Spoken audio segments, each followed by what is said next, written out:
زیادہ سوچنا انسان کو ختم کر دیتا ہے، بس دعا کرو اور اللہ پر چھوڑ دو۔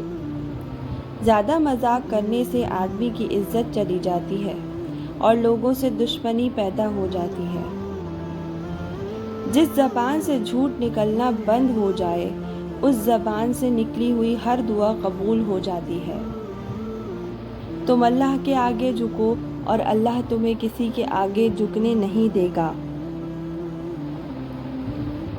جسے تقدیر پر یقین ہوتا ہے، وہ اپنے اوپر نازل ہونے والی مصیبتوں سے نہیں گھبراتا۔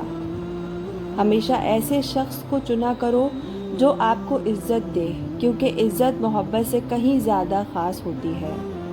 کسی کو اس کے منہ پر بے عزت کرنا اسے قتل کر دینے کے برابر ہے۔ گھر میں غصہ کرنا گویا گھر کو ویران کرنا ہے۔